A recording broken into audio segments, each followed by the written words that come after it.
Police patrolman arestado bango sa kaso nga attempted rape nga ginpasa ka bato sa iya sa staff sa isa ka pension house sa Iloilo City. Si John Sala nakatutok.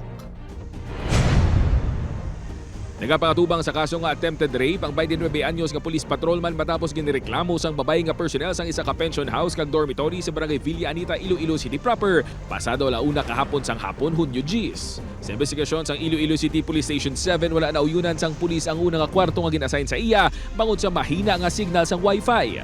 Naghinyo ini nga mahatagan sang mas maayo kag mas dako nga kwarto. Gilayon ini nga ginupdan sang tagreklamo nga si alias si May kag gindala sa mas dako nga kwarto sa third floor sang pension house. Santo sa statement sa tagreklamo, sang iyara na sila sa kwarto gulpi na lang kuno ini nga ginkup-an sang pulis. Nag-arrange ang victim doon sa rooms.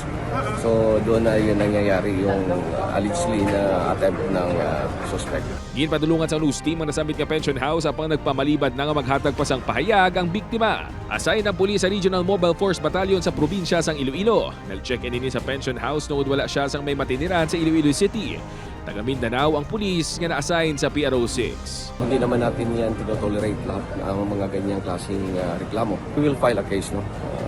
Considering na agresibo din naman yung victim na mag-file ng kaso. So we will assist in filing the case and then report has been submitted in the regional office. No? So for appropriate also administrative cases. Nagpasalig naman ng ICPO sang patas nga investigasyon. Preso na sa karon sa Iloilo City Police Station 1 ang suspect nga pulis. Mabaskog naman yung ginkondenar sa PRO6 ang nasambit nga pulis. John Sala, One Western Visayas.